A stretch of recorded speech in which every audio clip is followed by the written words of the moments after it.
आंचलिक स्तरीय कृषि जंत्रपाति मेला उद्यापित होईछि।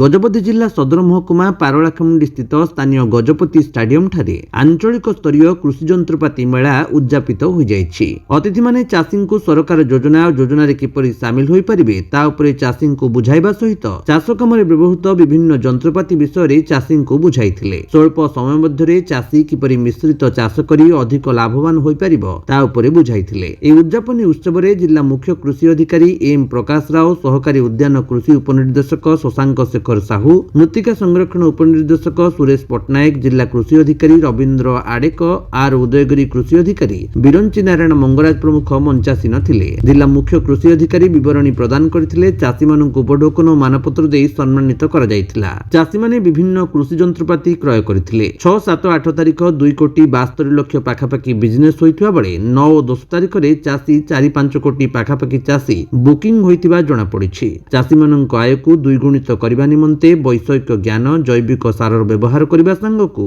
आधुनिक कृषि जंत्रपातिर व्यवहार संपर्क रे आलोचना करा जायतिला। मिश्रित फसलर चाष, अर्थकारी फसल पई उन्नत जंत्रपातिर सठिक उपयोग और परिचालना, उन्नत मानर यांत्रिकीकरण सुविधा और सुयोग नेबा पई अतिथि माने परामर्श दैथिले। परिचय कृषि प्रकाश राव, मुख्य जिला कृषि अधिकारी गजपति।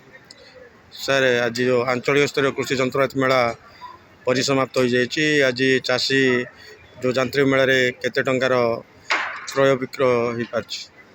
आमर एक्चुअली 5 दिन रे जो जनवरी 6 रु जनवरी 10, 2026 जो 5 दिन रे आमर फार्म मशीनरी 2 कोटी 72 लक्ष टंकार कृषि जंत्रपाति मेलार विक्रय करा जायछि।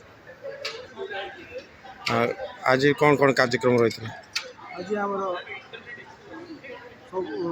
मुख्य सम्मानित अतिथि समस्त आसते प्रकल्प निर्देशक आम वाटरसेट आउ डेप्यूटी डायरेक्टर हर्टिकल्चर तापर आमर विभिन्न डिपार्टमेंट आमर एग्रीकल्चर डिस्ट्रिक्ट ऑफिसर्स आमर रायगढ़ आर उदयगिरी पाराखिमुंडी समस्त आसते आउ बहुत भल भाव आमर कार्यक्रम आरंभ होता। सहित आज आमर सेमिनार जो शेष सेमिनारटा 200 चाषी आसते से आमर वर्कशॉप गोटे बढ़िया होता।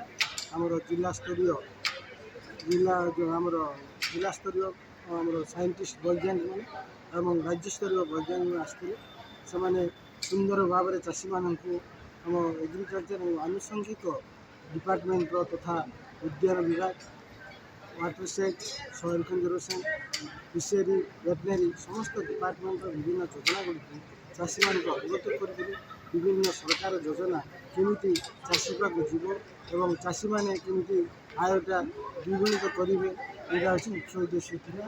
तापर आमर जो चाषी भाई मैंने जो 2 कोटी 72 लक्ष टंकार जिनस नहीं से निश्चय जिनसा जो कृषि जंत्रपाति जमी उपयोग कर कम खर्च कम परिश्रम अधिक उत्पादन आम लाभवान है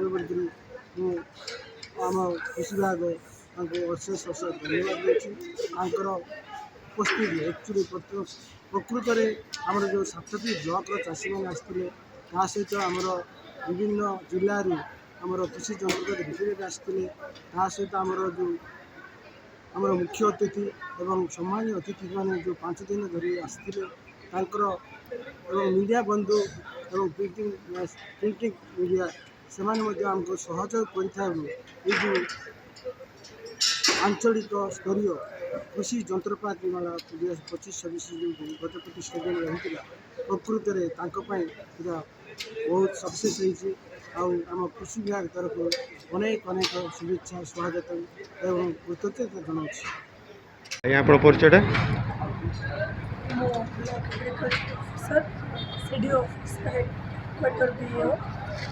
मैडम कौन कह यांत्रिक मेला आज परिसमाप्ति हो जाइए।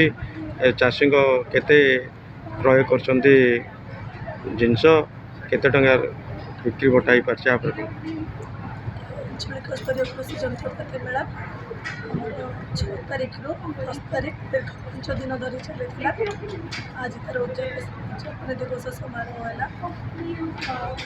प्राय 30 रु 10 डीलर्स ଷାଠିଏରୁ ଅଧିକ ଷ୍ଟଲ୍ ସେମାନେ ତାଙ୍କର ନେଇଥିଲେ, ଯେଉଁଥିରେ କି 5ଟି ଜିଲ୍ଲାର ଚାଷୀ ମଧ୍ୟ ଆସିଥିଲେ ଏବଂ ତିନୋଟି ଚୋଟି ଜିଲ୍ଲାର ଡିଲର୍ସ ମଧ୍ୟ ଏଠାରେ ତାଙ୍କର ଷ୍ଟଲ୍ କରିଥିଲେ।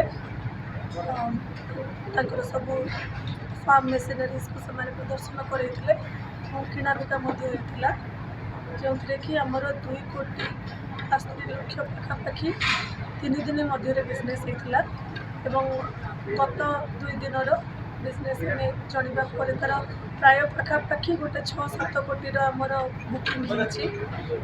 ତ ଯେଉଁଥିରେ ଚାଷୀମାନେ ଜିନିଷ କ୍ରୟ କରି ନେଇଛନ୍ତି, ମେସିନାରିଜ୍ କ୍ରୟ କରିକି ନେଇଛନ୍ତି, ତ ଚାଷୀମାନେ ସେକୁ ବ୍ୟବହାର କରି ସେମାନଙ୍କର ଲାଭ ହେବ। ଏହାର ପ୍ରଚାର ପ୍ରସାର କରିଥିବା ଯୋଗୁଁ ସମସ୍ତ ଗଣମାଧ୍ୟମ ମିଡ଼ିଆ ଭାଇ ଭଉଣୀ ସମସ୍ତଙ୍କୁ ଧନ୍ୟବାଦ। এই আঞ্চলিক স্তরের কৃষি যন্ত্রপাতি মেলা সুচারু রূপে সফল রূপে অনুষ্ঠিত ହେଲା। ତେଣୁ ଅଂଶଗ୍ରହଣ କରିଥିବା ସମସ୍ତ ବିଶେଷଙ୍କୁ ଧନ୍ୟବାଦ। ଗଜପତିରୁ ରେଣୁବାଳା ବେହେରାଙ୍କ ରିପୋର୍ଟ, ବିଶ୍ୱ ବିଜୟୀ ନ୍ୟୁଜ୍ ଓଡ଼ିଶା।